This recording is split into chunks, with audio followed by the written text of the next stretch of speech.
സഹോദരികളെ, ഈ വഞ്ചകന്മാരെ, ഈ കഴുകന്മാരെ, മനുഷ്യ ശരീരം കൊത്തിവലിക്കാൻ ഒരു മടിയുമില്ലാത്ത ഈ കഴുകന്മാരെ. നമസ്കാരം. കവി കടമ്മനിട്ട വേദിയിലിരിക്കെ അദ്ദേഹത്തിൻ്റെ കുറത്തി എന്ന കവിത ഒരു ചെറുകവി അത്യുച്ചത്തിൽ ചൊല്ലാൻ തുടങ്ങി. കവിത ചൊല്ലെല്ലാം കഴിഞ്ഞപ്പോൾ കവി ആ ചെറുപ്പക്കാരനോട് പറഞ്ഞു, നിന്റെ കോശസ്ഥിതി അനുസരിച്ച് വേണം കവിത ചൊല്ലാൻ, അല്ലെങ്കിൽ കണ്ടിയിടും. ഇതേ ഈ ചെറുപ്പക്കാരനോടും പറയാനുള്ളൂ. മോനെ, നിന്റെ കോശസ്ഥിതി അനുസരിച്ച് വേണം പ്രസംഗിക്കാൻ. ചെറുപ്രായമാണ്, കാറ്റ് നെറുകം തലയിൽ കയറി ചത്തുപോകും. കഴുകന്മാരെ, മനുഷ്യ ശരീരം കൊത്തിവലിക്കാൻ ഒരു മടിയുമില്ലാത്ത ഈ കഴുകന്മാരെ, ഈ തെരഞ്ഞെടുപ്പിൽ മര്യാദ പഠിപ്പിക്കേണ്ടത് മനുഷ്യകുലത്തിൽ പിറന്ന നമ്മുടെ ഉത്തരവാദിത്തമാണ് തിരിച്ചറിഞ്ഞ. നോക്കൂ, ഈ ചെറുപ്പക്കാരൻ എത്ര വശ്യമനോഹരമായ ഭാഷയിലാണ് ഒരു ജനസഞ്ചയത്തെ ഹഠാത് ആകർഷിക്കുന്നത് എന്ന്. നാളത്തെ ഈ വിപ്ലവ നക്ഷത്രം നാടാകെ പ്രകാശം പരത്തുമെന്ന കാര്യത്തിൽ യാതൊരു സംശയവും വേണ്ട. ഒരു സർവനാശം ഇടിവെട്ടി പിന്നാലെ വരുമ്പോൾ ഓടാൻ വേറെ വഴിയില്ലെന്നുള്ളതാണ് നമ്മുടെയൊക്കെ ഒരു ഗതികേട്. ഗോവിന്ദൻ മാഷിന് തീർച്ചയായും അഭിമാനിക്കാവുന്നതാണ്. നല്ലൊരു തലമുറയെ വാർത്തെടുക്കാൻ അങ്ങേക്ക് കഴിഞ്ഞല്ലോ. മനുഷ്യനെ പ്രസ്ഥാനത്തിലേക്ക് സ്വാംശീകരിക്കുന്നത് എങ്ങനെ വേണമെന്ന് ഷാഫിയൊക്കെ ഈ പയ്യനെ കണ്ടുപഠിക്കണം. പ്രസംഗം കഴിഞ്ഞ് ചെന്നിനായകവും 5 മുട്ടയുടെ വെള്ളയും ചില്ലറ കിടുപിടി നാട്ടുമരുന്നുകളുമൊക്കെ അരച്ചു കൊടുത്താലേ ഞരമ്പുകൾ പൂർവ്വസ്ഥിതിയെ പ്രാപിക്കുകയുള്ളൂ. ആലപ്പുഴ ജില്ലയിലെ യുവാക്കളെ എങ്ങനെയാണ് സജി ചെറിയാൻ്റെ നേതൃത്വത്തിൽ നേതാക്കൾ നശിപ്പിച്ചത് എന്ന് ജി സുധാകരൻ പറഞ്ഞിട്ടുണ്ട്. പാർട്ടിക്കാരായ പിള്ളേരെ മുഴുവൻ നശിപ്പിക്കുന്നത് ഈ നേതാക്കന്മാരാണത്രേ. പാലക്കാട്ടെ PK ശശി പറഞ്ഞത് അവിടുത്തെ ജില്ലാ സെക്രട്ടറിക്ക് സ്പിരിറ്റിൻ്റെ കച്ചവടമാണെന്നാണ്. ചുരുക്കി പറഞ്ഞാൽ പിള്ളേർക്ക് വേണ്ടതൊക്കെ നേതാക്കൾ തന്നെ കൊടുക്കുന്നുണ്ട് എന്ന് വേണം നമ്മൾ കരുതാൻ. യു പ്രതിഭയുടെ മകനെ കഞ്ചാവ് കേസിൽ പിടിച്ചപ്പോൾ സജി ചെറിയാൻ നടത്തിയ പ്രസംഗം ഓർക്കുന്നില്ലേ? പിള്ളേരായാൽ പുക വലിച്ചെന്നിരിക്കും, ഞാനും MDയും ഒക്കെ കെട്ടുകണക്കിന് ബീഡിയാണ് വലിച്ചത്. MDയോട് താരതമ്യം ചെയ്യാൻ പറ്റിയ ജീനിയസ് ആണ് താനെന്ന് വെറുതെ കരുതിപ്പോയ യമണ്ടൻ സഖാവാണ് കുന്ത്രാണ്ടൻ ചെറിയാൻ. എല്ലാത്തിനെയും ന്യായീകരിക്കുന്ന ഇത്തരം നേതാക്കളാണ് കമ്മ്യൂണിസത്തിൻ്റെ മഹാശാപം. പിണറായി ഏതെങ്കിലും തെമ്മാടികളായ സഖാക്കളെ വിലക്കിയ ചരിത്രമുണ്ടോ? വിപ്ലവാവേശം മൂത്ത ഈ ചെറുപ്പക്കാരൻ എത്ര വികൃതമായ ഭാവപ്രകടനങ്ങൾ കൊണ്ടാണ് തൻ്റെ ശൈലി രൂപപ്പെടുത്തിയിരിക്കുന്നത് എന്ന് നോക്കുക. യാതൊരു രാഷ്ട്രീയ ബോധ്യങ്ങളുമില്ലാതെ UDFകാരെ തെറി വിളിക്കുകയാണ് പയ്യൻ.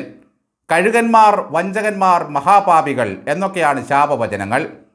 ഇവരെ ഈ തെരഞ്ഞെടുപ്പിൽ മര്യാദ പഠിപ്പിക്കേണ്ടത് മനുഷ്യകുലത്തിൽ പിറന്ന നമ്മുടെ ഉത്തരവാദിത്തമാണത്രേ.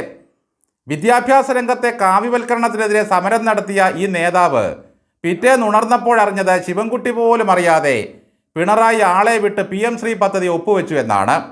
അതിനുശേഷം കുറേ കാലത്തേക്ക് ആളെ പകൽ വെളിച്ചത്തിലൊന്നും ഇറങ്ങിക്കണ്ടില്ല. കണ്ണാടിക്ക് മുമ്പിൽ നിന്ന് ക്യൂബ മുകുന്ദനെ പോലെ കുറേ മുദ്രാവാക്യങ്ങൾ അങ്ങ് വിളിച്ചു കാണും. എന്നിട്ട് കവിള് നിറയെ കഞ്ഞിവെള്ളം നിറച്ച് കിടന്നുറങ്ങി. ശിവപ്രസാദ് പ്രസംഗിക്കുന്ന സ്ഥലത്ത് ആംബുലൻസും വൈദ്യസഹായവും ആവശ്യമായി വരും. പ്രസംഗം കഴിഞ്ഞ് ഹൃദയം നിലച്ചു പോയേക്കാം. അപ്പോൾ കൃത്രിമശ്വാസം നൽകേണ്ടി വരും. ആർഷോയ്ക്കാണെങ്കിൽ താങ്ങാൻ അടുത്തൊരു ആൾ വേണം. ചിന്താ ജെറോം, JK, ആർഷോ തുടങ്ങി പ്രസംഗമല്ലന്മാരുടെ ഒരു പട തന്നെയുണ്ട് CPMൽ.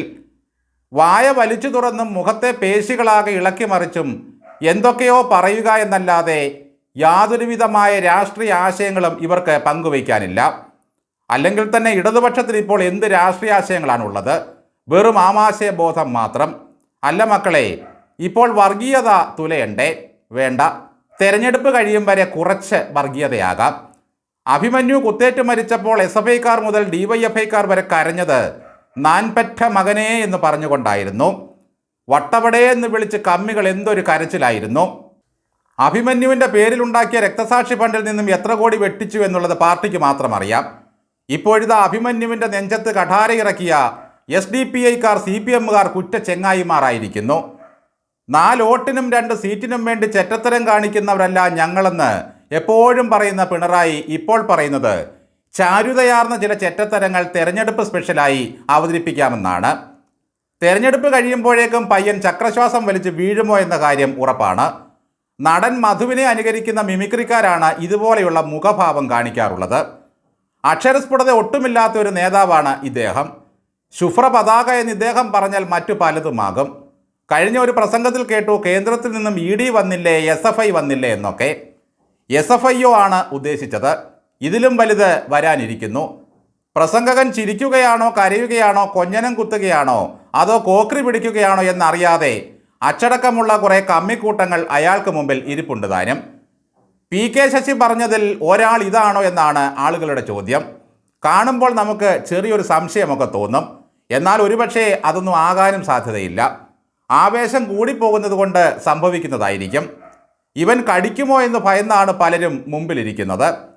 വയനാടിനായി ജനങ്ങൾ തന്ന 780 കോടി എവിടെയെന്ന് ഒരു ചോദ്യം കോൺഗ്രസ്സുകാരൊന്ന് ചോദിച്ചു പോയി. അതിനാണ് അവർ UDF ആകെ കഴുകനെന്നും ശവന്തീനിയെന്നുമൊക്കെ തുടർച്ചയായി പറയുന്നത്. ജയിക്കിൻ്റെയൊക്കെ പിന്നാലെ വരുന്നവനെ വേണം നമ്മൾ ശരിക്കും ഭയക്കാൻ. ജയിക്കൊരു പാവത്താനാണ്. എവിടെയെങ്കിലും ഇരുത്തിയാൽ അവിടെ ഇരുന്ന് ചമ്മി നാറിക്കൊള്ളും.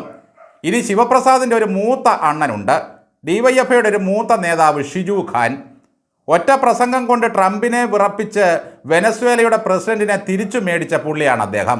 ട്രംപേ, നിങ്ങൾ ചെവിയിൽ നുള്ളിക്കോ, ഞങ്ങൾ പറയുകയാണ്.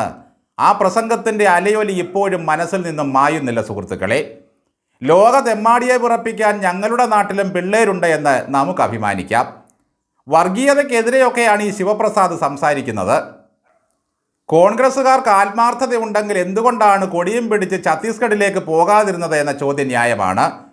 റഹീമും ജയിക്കും പോയതിനു ശേഷമാണ് അവിടെ കാര്യങ്ങൾ വരുതിയിലായത്.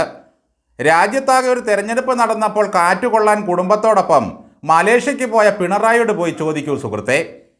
സംഘപരിവാറിനെതിരെ നല്ല കിടിലോൽക്കിടിലൻ പോരാട്ടമൊക്കെ നടത്തി ക്ഷീണിച്ചു പോയ പുള്ളിയാണല്ലോ പിണറായി വിജയൻ. ഇതുപോലെ കോമൺ സെൻസ് ഇല്ലാത്ത ഷൂമാക്രികളെ കൊണ്ട് പ്രസംഗിപ്പിച്ച് വേണോ ഇടതുപക്ഷത്തിന് ഈ തെരഞ്ഞെടുപ്പ് ജയിക്കാൻ? പിന്നെ എന്തിനാണ് നിങ്ങൾ കോടികൾ മുടക്കി ഇത്രയും പരസ്യം ചെയ്തത്? SFIയുടെ മുൻ നേതാവായ ആർഷോയെ ഒരു ചാനൽ ചർച്ചയ്ക്കിടെ BJP നേതാവ് പ്രശാന്ത് ശിവൻ പരസ്യമായി തല്ലിയിട്ട് എന്തുകൊണ്ടാണ് നിങ്ങൾ SFIക്കാർ കൊടിയും പിടിച്ചിറങ്ങി പ്രതിഷേധിക്കാതിരുന്നത്? ആ പുള്ളികളാണ് ചോദിക്കുന്നത്, സംഘപരിവാറിനെതിരെ പ്രതിഷേധിക്കാൻ ഇവിടുന്ന് 10 കോൺഗ്രസ്സുകാർ എന്തുകൊണ്ട് ഛത്തീസ്ഗഡിന് പോകാതിരുന്നു എന്ന്. എന്തായാലും ആരും ആശങ്കപ്പെടേണ്ടതില്ല. CPMൻ്റെ ഭാവി ഈ കൈകളിൽ തികച്ചും ഭദ്രമായിരിക്കും. പിണറായിക്ക് ധൈര്യമായി പരിപാടി അവസാനിപ്പിക്കാം. K. അനിൽകുമാറിൻ്റെ പാർട്ടി ക്ലാസുകളിൽ പങ്കെടുത്തിരുന്നെങ്കിൽ ഈ ബാലകൻ അല്പം കൂടി തെളിയുമായിരുന്നു. K. അനിൽകുമാർ ഈ തെരഞ്ഞെടുപ്പിൽ ജയിച്ച് ചുവന്ന ഹാരമൊക്കെ ഇട്ട് ഒരു വരവുണ്ട്. അങ്ങനെ സംഭവിച്ചാൽ നഷ്ടം നമുക്ക് തന്നെയാണ്. നോക്കൂ ഷാനി, കേൾക്കൂ മാധു എന്നിനി ആര് പറയും? ചർച്ചയ്ക്കിടയിൽ ചൂണ്ടുമർമ്മം കാണിക്കാൻ ആരുണ്ട്? നമ്മൾ കരുതും ഈ ശുക്ലപതാകയെ സ്നേഹിക്കാനും ആരാധിക്കാനും ആരുമില്ലെന്ന്. നടി മീനാക്ഷി ശിവപ്രസാദിൻ്റെ ഒരു ഫാനാണ്.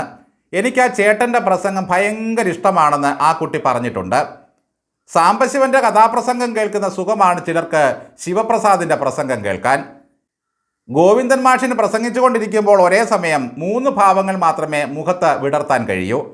ശിവപ്രസാദ് ഹാസ്യം, ലാസ്യം, ബീഫത്സം, ശാന്തം, ഭയാനകം എന്നിങ്ങനെ നവരസങ്ങളും അവതരിപ്പിക്കും. സ്വന്തമായി കണ്ടെത്തിയ ഒരു രസം കൂടിയുണ്ട്. അതാണ് ശരിക്കും രസം, പേരിട്ടിട്ടില്ല.